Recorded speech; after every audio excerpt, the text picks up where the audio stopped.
Nyatakan bahwa Gua Hira itu sudah ada loh di kitab Yesaya 29 ayat 12. Benarkah demikian? Mari kita tunjukkan bukti-buktinya.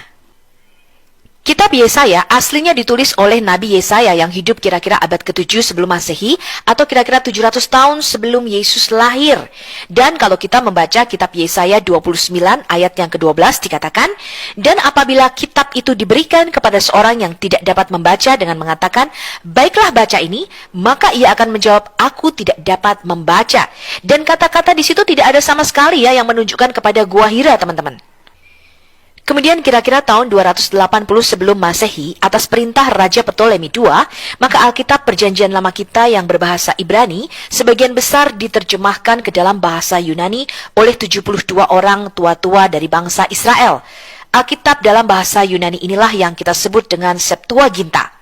Di dalam Septuaginta inilah, Muslim mengklaim bahwa mereka menemukan Gua Hira di dalam Yesaya 29 ayat yang ke-12. Kata Hira yang mereka klaim ada di sini sebenarnya adalah kata Kairas, yaitu ke dalam tangan-tangan mereka, bentuknya jamak. Dan bukan Hira ya teman-teman, melainkan kata Kairas. Kata Kairas yang dalam bahasa Yunani artinya tangan-tangan mereka dalam bentuk jamak, inilah yang Muslim klaim sebagai Gua Hira. Jadi ini adalah cocokmologi yang paling lucu dan paling menggelikan yang pernah saya dengar. Tetapi memang Muslim suka sekali mengklaim kitabnya orang lain, teman-teman. Sekalipun mereka sebenarnya tidak tahu apa itu artinya. Dan inilah yang dilakukan oleh para apologet Muslim. Sebab mereka tidak bisa menemukan nubuatan mengenai Nabi Khatam bin Abdul Alat di dalam Alkitab kita. Kemudian mereka mencarinya di dalam Alkitabnya orang lain. Salah satunya adalah di dalam kitab Yesaya. Padahal baik Quran maupun Muhammad tidak mengenal siapa itu Nabi Yesaya. Tidak pernah sama sekali disebutkan yang namanya Nabi Yesaya baik di dalam Quran maupun di dalam hadis. Kata khair dalam bahasa Yunani ini berarti tangan, teman-teman. Bentuk jamaknya adalah khairas, seperti yang kita lihat di dalam Yesaya 29 ayat 12. Dan ini sama sekali tidak berhubungan dengan yang namanya Gua Hira. Kemudian dalam bahasa Inggris ini menjadi hero. Chiroprakti atau chiropraktor diambil dari kata care ini, teman-teman. Kalau kita membaca konteks daripada Yesaya 29, jelas ini bukan nubuatan untuk Muhammad, apalagi nubuatan mengenai Gua Hira di sini. Tuhan mengatakan, celakalah Ariel, Ariel, kota tempat Daud berkemah. Di sini Nabi Yesaya bernubuat mengenai Ariel, yaitu nama lain daripada Yerusalem. Dikatakan Ariel atau Yerusalem ini akan dikepung dan dihimpit oleh bangsa-bangsa lain.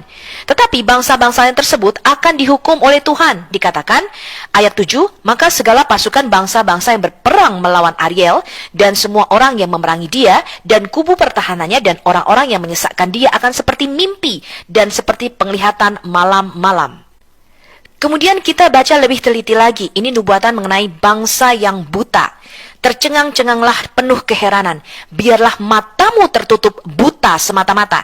Jadilah mabuk, tetapi bukan karena anggur. Jadilah pusing, tetapi bukan karena arak. Sebab Tuhan telah membuat kamu tidur nyenyak. Matamu, yakni para nabi, telah dipejamkannya, dan mukamu, yaitu para pelihat, telah ditudunginya. Maka bagimu, penglihatan dari semuanya itu seperti isi sebuah kitab yang termeterai.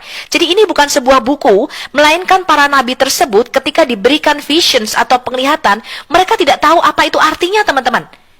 Dan di sini Tuhan memberikan perumpamaan seperti kitab yang tertutup atau termeterai. Kamu tidak tahu apa arti dari penglihatan tersebut. Dan apabila kitab itu diberikan kepada seorang yang tidak dapat membaca, maksudnya bukan seorang nabi, dengan mengatakan, baiklah baca ini, maksudnya apa sih arti penglihatan itu? Maka dia akan menjawab, aku tidak dapat membaca. Jadi ini jelas-jelas nubuatan mengenai bangsa yang buta, nabi-nabi palsu, teman-teman. Perhatikan ayat 13, dan Tuhan telah berfirman, oleh karena bangsa ini datang mendekat dengan mulutnya dan memuliakan aku dengan bibirnya, padahal hatinya menjauh daripadaku dan ibadahnya kepadaku hanyalah perintah manusia yang dihafalkan. Jadi jelas kalau Muslim mau mengambil nubuatan nabinya di Gua Hira, di dalam Yesaya 29 ini, maka ini adalah nubuatan mengenai bangsa yang buta, para nabi-nabi palsu yang ditutup matanya oleh Tuhan sehingga tidak dapat melihat nubuatan dan tidak dapat mengerti arti daripada nubuatan tersebut.